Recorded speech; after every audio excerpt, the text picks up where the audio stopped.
So what if Omega, Rolex, Tudor, and Grand Seiko got sloppy drunk and had a baby together? Hi, I'm Carlos, and today we're looking at the Turas 914 by Nomadic.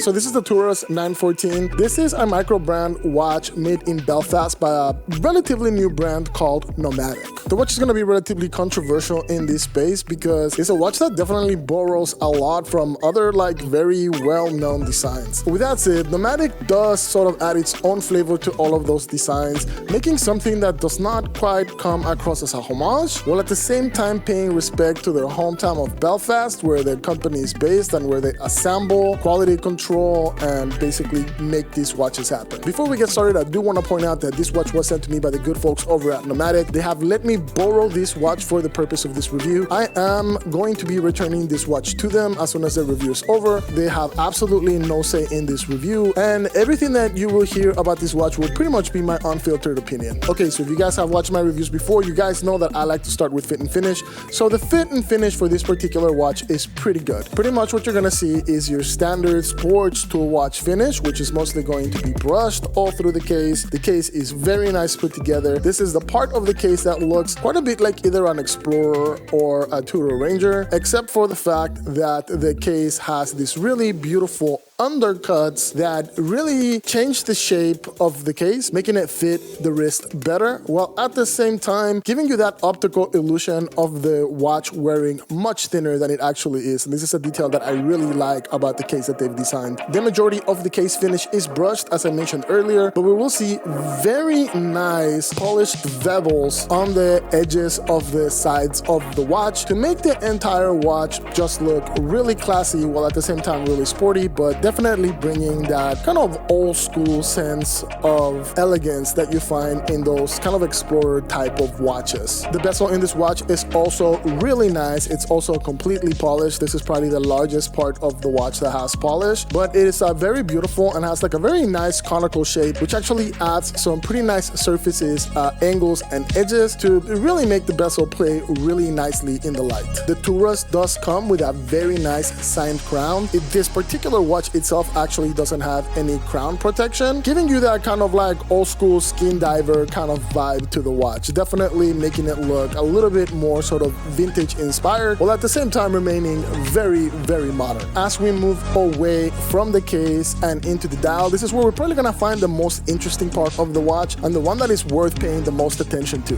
At a quick glance, the dial might look like it's very heavily inspired by the Tudor Ranger, but if you look closely, there's a couple of details that I think are pretty cool. One is the particular font that they've used for the numbers, which is better matching to the overall sort of Nomadic logo. The really cool, yet maybe not so useful outline of loom around the numerals, which is really great. And probably what I would consider the coolest part of the dial, which is that really nice snowy metallic texture that they've either molded or stamped into the watch, making it look really, really nice. The overall busyness of the dial is kept to a minimum by only having the very minimalist Nomadic logo at the 12 o'clock and then the Turas automatic lettering right at the 6 o'clock to bring the dial a little bit of balance. Right underneath the 6 o'clock marker, you will see the Belfast made stamp, which I think is kind of cool as it plays on the Swiss made theme, reminding you that while these watches do sport a Swiss movement, they're actually designed, assembled, and quality controlled in Belfast at Nomadic's headquarters. The dial has been paired with relatively minimalist sword style hands that have been painted black, have plenty of loom, and overall lend themselves for really good readability. The back of the Turas 914 has a pretty nice case back that is very reminiscent of Rolex screw down case backs, except for the fact that it does have a sapphire crystal to give you that display case back and allow you to look at the pretty decent SW200 that's powering the watch. The movement that we see through the display case back is a relatively simple entry-level grade with not a lot of decoration, but you do see a small amount of modifications that they've done to the rotor to add their own branding style and name of the watch to the overall decoration of the back of the movement. Moving on to the bracelet, this is probably one of the highlights of this particular watch. The bracelet links are basically Y-style links that are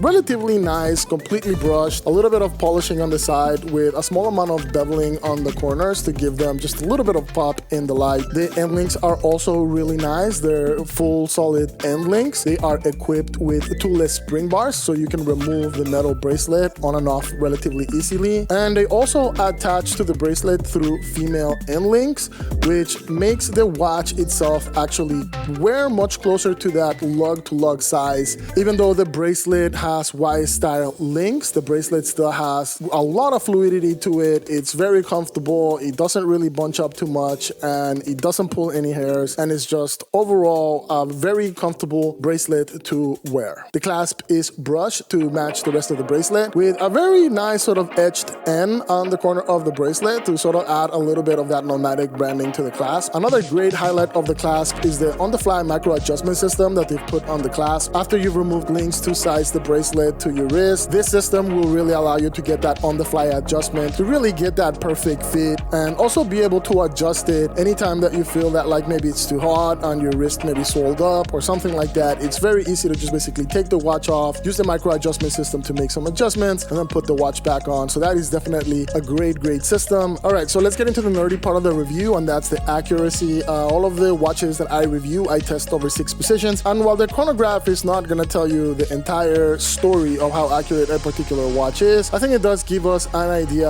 of how well made and how consistent across multiple positions the movement is, and it gives us a good idea of kind of what to expect. So over 6 positions, this watch did relatively well. The average time gained over 6 positions was a little bit under 4 seconds. It was something like 3.6 seconds per day, which I think is actually really good. However, the fastest position was at +13, while the slowest position was at -2, giving us an overall delta of about 11 seconds of mass discrepancy across the slowest to the fastest position. I would definitely like to see something that is a little bit tighter than that, like maybe closer to 6 seconds for a base Sellita movement. However, this one is running at under 4 seconds, so that is particularly excellent. However, one thing that I kind of noticed about this particular watch is due to the large spread, this watch could probably use a little bit of regulation. I think that we could potentially get an average timekeeping across all 6 positions that's definitely under 1 second. So overall, it's still a movement with like a lot of potential. It's basically what I would expect from a Sellita movement. They're just great workhorse movements that keep excellent time pretty much out of the box and just give you a lot of options. Okay, so now it's the awkward part of the review, which is talking about money. So Nomadic sells the Turas 914 on their website for about $1,200. Now, as far as the price range goes, I think that if you like the looks of the watch, if you're a fan of that Explorer vibe, of that Tudor Ranger vibe, of that Grand Seiko Snowflake vibe, and you like the execution, I think that this is gonna be a great watch for you. I think that the overall like numbers of the watch are pretty good in the sense that you have a good clasp, you have a good bracelet, you have a pretty good movement, you have decent amount of lume, you have good water resistance, you have a screw down crown. But really, I think the make or break for most people when it comes to the price is going to be like, are you into this type of watch? So if you like that Tudor Ranger vibe and you like the particular cosmetic decisions that Nomadic has made, it's gonna be kind of hard to find an equivalent for $1,200. With that said,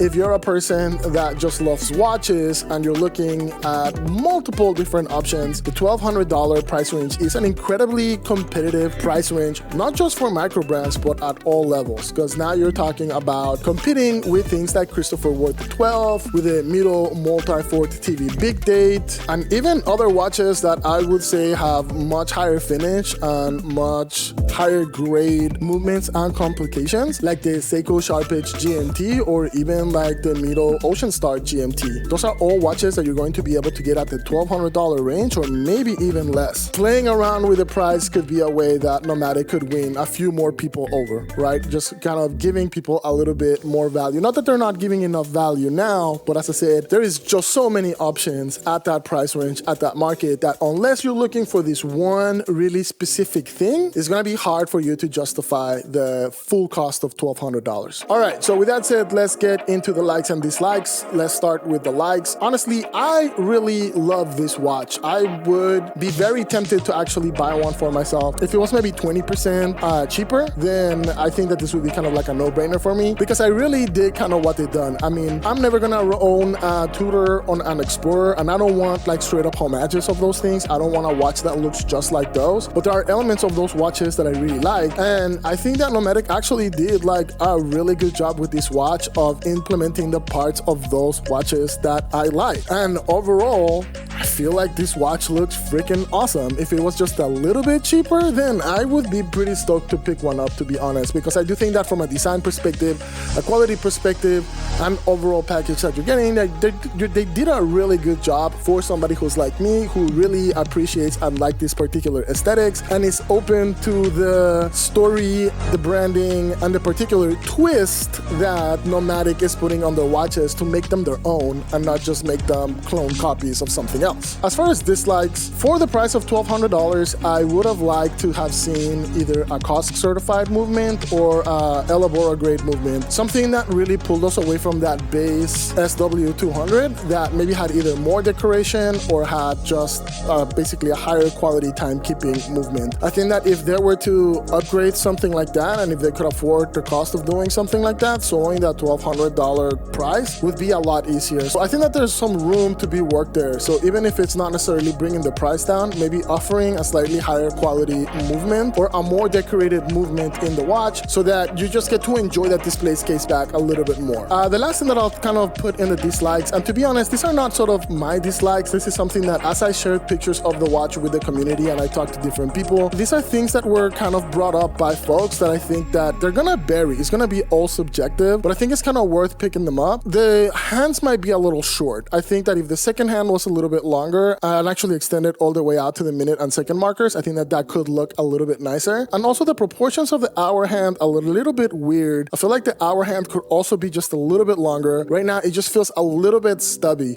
Now, I don't necessarily think that anything about this makes the overall look of the watch look bad. I still think that this is a phenomenal looking watch, but I think that these are details from a design perspective that could maybe balance it out a little bit more and make the design choices just a little bit stronger. All right, folks, well, that's pretty much it for today's review. This has been the Nomadic Turas 914. Let me know what you guys think of this watch. Is this something that you guys would wear? Do you guys like the particular sort of aesthetic choices that they made by combining the flavors of all of these different watches and then sprinkling a little bit of Belfast salt on it to give it their own flavor? Or do you feel like this is something that design-wise just doesn't work for you? Also, let me know what you think of that $1,200 price. Do you think that a watch like this kind of offers the right amount of value for you? Like, do you vibe enough with the design to justify the cost? While you're at it, also feel free to let me know what you think the best watch is right now that you can get for $1,200. Don't go cheaper, don't go lower. Try to tell me, out of all of the watches that you look at on an everyday basis, which is your $1,200 watch that you think is the best value at the $1,200. All right, guys, well, if you liked the video, please take the time to like it, subscribe, leave me a comment. You know, I love interacting with you guys. Every time somebody leaves me a comment, I do my best to pretty much respond 100% of the time, and I love to just get conversation going in the comments. So just know that, like, if you leave me a comment, I will definitely get back to you, and it would just be great to know what your thoughts are. Thank you very much for watching this video all the way to the end. Your support really means a lot to me, and it really drives me to keep making these videos. So anyways, guys, thanks for watching, and hopefully I will see you on the next video. See ya.